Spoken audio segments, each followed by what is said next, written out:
So you want smooth cinematic shots with your smartphone?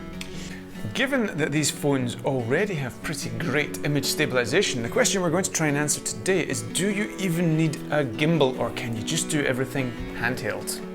The other day we went out to shoot a bunch of shot types with and without a smartphone gimbal to see if and when a gimbal adds value to the pursuit of buttery smooth cinematic mobile filmmaking greatness.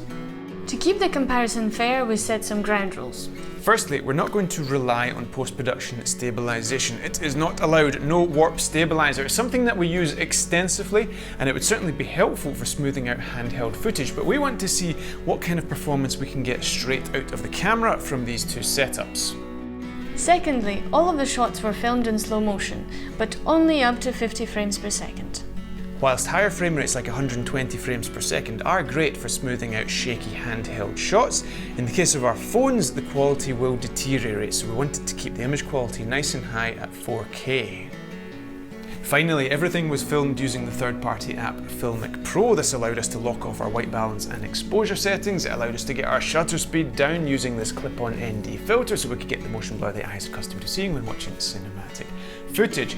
It's worth pointing out, however, that whilst stabilization was turned on within FILMMAKING Pro, it's possible that the stabilization is not quite as good in that app as it is within the phone's native apps. So do keep that in mind when we make the comparison. Right, let's get on with the comparison.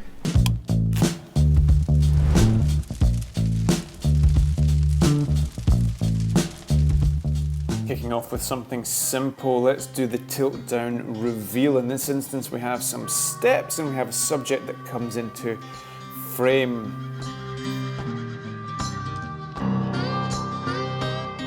The gimbal performs this maneuver beautifully. I love this shot because we find out more about our scene. We have a subject introduced. It's a nice shot and we have beautiful stability thanks to the gimbal. Here we are handheld, looks identical quite frankly. In comes our superstar hero. A little bit of a horizon issue there at the bottom of the shot, but all in all I think we can call that one a draw. A simple follow walking shot is next. First up with the gimbal, and there you can see Alina coming into the frame. She's walking with the phone as smoothly as possible. Well, with the gimbal I think the results are absolutely fantastic. That upward and downward bobbing motion that you sometimes get with the gimbal isn't even there to be seen. Let's rewind it and then watch this clip speeded up to try and emphasize any imperfections. It's like it's on rails. I really am genuinely impressed with this result. Now on to the handheld footage, and the difference is clear to see straight away. If we speed up the footage you can see there's really quite a wobble.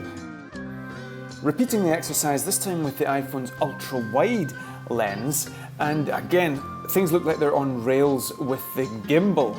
For walking, however, the phone doesn't have optical image stabilization on this wide lens, so although in theory it could be smoother because the shot is wider, it just wasn't. So it's a massive win for the gimbal. With any gimbal maneuver, just because you have the stabilization, you still want to do your best to keep the movement as smooth as possible. Really put your body into it, as you can see here with this slide reveal. Use your body as the slider. Alina repeating this exercise this time. Fantastic result there with the gimbal, a nice focus pull as well from the pillar to our subject. And in this instance, handheld with me as the subject, I don't think we can differentiate between those two results, so that one is a draw.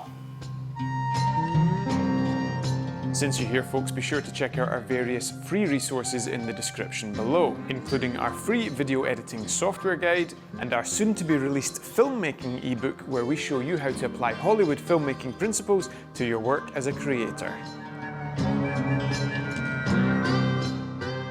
Upping the ante with a jib shot from behind the sign all the way down to the ground. A little focus pull from the sign, in comes Alina. Things are perfectly smooth. Again, this shot looks like it is on rails. Quick tip for these jib shots, you need to press and hold the trigger at the front there for tilt lock to make sure that the camera is always pointed forwards. Otherwise it's going to start tilting up and tilting down, and that's probably going to ruin your shot. Stewart says that this shot is going to be terrible without a gimbal, so let's just see. Win for the gimbal, I think. I'm afraid I was absolutely correct on this. As we come down you can see the shake in the camera despite Alina's best efforts to keep things still. It looks okay, but you know, it's no match. Here you can see the actual shot in action. And again, Alina is doing her best to put her whole body into it. We're not just moving the arms, we're moving the whole body as smoothly as possible. Oh my goodness, that was dreadful. We just had a look at the shot. There's a reason Tom Cruise never runs downstairs. I was listening to a podcast. The DOP for one of the Mission Impossible films suggested that he runs down some stairs and he's like, no, I don't look good running downstairs. There's no physical way of doing it well. Unless, of course, you're Alina and she is elegant at everything she does. We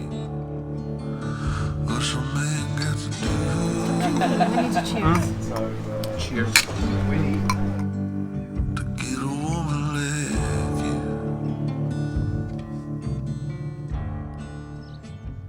Next up, the parallax rotation. Alina and I built 2 production companies on the back of this shot, to be honest with you, so we have a fair bit of experience doing this with gimbals. Not so much handheld, it has to be said. Well, first up, let's look at the handheld result. It looks handheld, let's just leave it at that. On the gimbal, smooth as butter. Now, for this kind of shot, we're on a fairly wide lens, so we don't get too close to the face, but it still looks great, and if we speed it up, yeah, you can see that this thing is smooth despite all those footsteps around our subject. Really, really strong result there for the gimbal. So if you're looking for buttery smooth footage, then walking handheld just doesn't work basically. But again, if you put your body into it and slide in that arcing motion, you can get some okay results for shorter shots. To see just how good a job this gimbal is doing though, we put a 2x teleconverter on the telephoto lens for 4x magnification, if you like, for these really strong parallax results, and they look amazing. It wasn't really worth even trying it handheld, to be honest with you. Unless you're going for this handheld jittery look, don't even bother.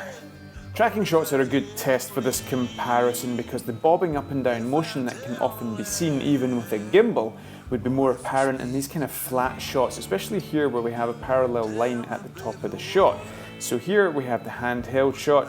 I think it looks nice, it's got a kind of handheld feel to it, but it's very much handheld and it's not smooth if that's the goal of the exercise. By comparison, the gimbal shot looks like it's on rails. Speed it up a bit to see if we can see more of those jitters.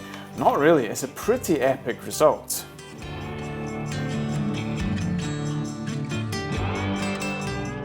Using manual focus on the phone, you can get some pretty dreamy coming into focus shots. Here we start with the end point and then we reverse the footage in post. Handheld first, then the gimbal. So here's the handheld shot, in we come reversing into our resting place in front of the flower. We do the same again with the gimbal. That one's a draw. So what did you think, folks? I think it's fair to say that if the goal is smooth footage, then there's clearly benefits to having a gimbal. Something we didn't really discuss is user skill. Some of you might be absolutely incredible at moving a phone handheld, for example, or any camera for that matter, but nonetheless, if you're looking to make your life a little bit easier, I think a gimbal is the way forward, but it's only for you to decide whether or not you need it for your particular shooting style. Anyway, we had a bit of fun with that video. We've got lots more similar content coming soon, so do stay tuned and we will see you next time.